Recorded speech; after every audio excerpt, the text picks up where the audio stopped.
I personally have really enjoyed over these last 5 years on CET. Once a year, during the hoop season, we go do the double headers at the Thunderdome. And you know, right there in the middle of the city, everybody shows up. You can tell, family, friends, everybody shows up for those contests. Really, really a great atmosphere.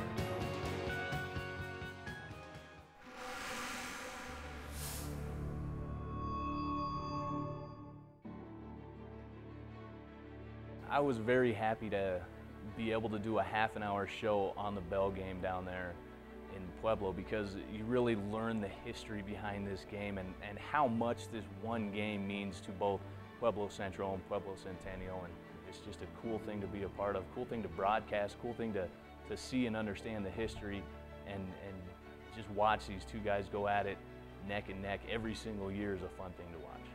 The Bell game is as good as it gets when you want to watch football in Colorado, and I'd have to say across the nation. I mean, it is quintessential high school football atmosphere. People can talk about Texas, California, Florida, up in Chicago, in Illinois. This is it for us. I mean, you know, we know the folklore and the history behind it. Oldest rivalry west of the Mississippi, 108 some odd years. I mean, I remember my first Bell game. That's how great it is. I'll never forget that experience, walking in 14,000 people in a football stadium at Dutch Clark, right around the rail yards. I mean, that's just the kind of thing that I like to be involved with. The clock will start when the ball is snapped. It's a little high. Flanagan running around now. 2 seconds left. 1 second left. Oh, he dropped the football. Oh my God. And Columbine has picked it up and scored a touchdown. It's one of the most bizarre plays I have ever seen.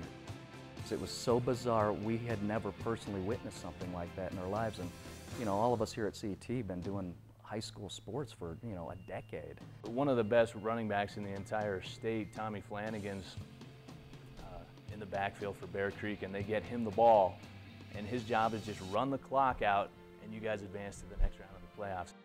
All he has to do is run backwards and run the clock out, gets excited, you know, feels like clock's going to read 0, he's moving on. Certainly has every reason in the world to be excited. People are jumping around on the field, drops the football, plays live, my man. I mean, you know, forgot about it. And, you know, I think it was Matt Berkness from Columbine picked up the football, walked across the goal line, and you're wondering, really? I think he was probably physically sick. I felt a little physically sick after I saw what happened, and I think the referees did the right thing. This is not pro sports, and we keep saying that over and over here on CET. It's the love of the game, and that's the reason that we're doing this. And play during a loose ball. Bear Creek has decided to run one untimed down from the 30-yard line, 4th down. And the referees said he made a mistake, but it's not going to cost them the game. So they got a chance to go on and play in the semifinals, and I would have felt horrible for Tommy Flanagan. And you know what? He'll never do that again, ever. Well, I think one of the earliest memories was in our first year, and we had a Cherry Creek Thunder Ridge doubleheader, and it was our first glimpse and our first opportunity to show the viewers of CET two of the best players in the state, and of course they both happened to play for Thunder Ridge. On the girls' side, it was a glimpse at Abby Wayner, who I think will go down as the best girls basketball player in the history of Colorado high school girls basketball. And then on the boys' side, it was our first chance to see Matt Bolden, who I think most people would agree that he is the best player to come out of the state of Colorado since Chauncey Billups did back in 1995. So it was a great night, December 2004, and got to see the two best girls and boys basketball players in the state of Colorado. It was a lot of fun. One of the most memorable baseball games that I've ever been a part of was Cherokee Trail back in 2007, the top seed, the favorite to go on and win state. And in districts, they're playing Longmont, a team that's just a long shot in this game. And Longmont goes up 4-3. We go into the bottom of the 7th, 1 out, runner on first and second, and it's your garden variety double play ground out to the shortstop, but it happens to hit the lead runner for Cherokee Trail. So Longmont can't turn the double play, so there's only 2 outs, still 2 runners on.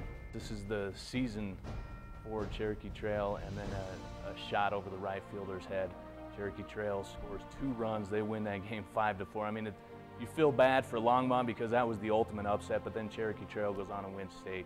A huge win for them. Just one of the coolest finishes to a high school baseball game. Continental League matchup, Regis and Highlands Ranch. You got Highlands Ranch with Alyssa Fresley. She's CU bound, and she's leading the Highlands Ranch team. They have about 4 D1 kids. They're facing Regis. This was 2 years ago. And Highlands Ranch comes out on its home floor. Easily 2,000 people were in this Highlands Ranch gymnasium, and it was so loud. The crowd, it's interesting because the crowd is so close to the court, you almost feel as a player, you could see Regis, even though, you know, they were coming in as the top team, they were kind of looking around. The atmosphere you could see was kind of getting to them. Highlands Ranch went right through them, beat them, went on to a state championship.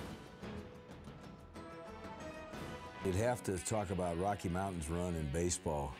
What a run they've had. You know, this is a team that not many people have heard about. It's always been South, Cherry Creek, and here at Rocky Mountain, boy, they had a couple of years of really something. They had some players that you really had to identify with. I remember they had a little freshman pitcher. Well, the guy was amazing. He was like he was in college with his poise. I think they beat Wheat Ridge that day, and then they won it all. It seems like the games we won, you know, they were undefeated, so you'd have to beat them twice, well, nobody ever did it. Just a good, solid program. I thought it was very good for high school baseball. You know, we're talking about legendary programs in Arvada West and Cherry Creek. There's less than 2 minutes left to go, and Cherry Creek has to drive down. It's not just Cherry Creek, though. It's Jack Elway. And Marty Cesario's doing the game with me.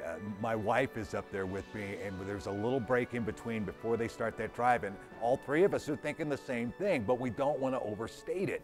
You know, Elway to drive for the winning score to move Cherry Creek on. I don't want to heap it on the kid, but does Elway have a comeback in him?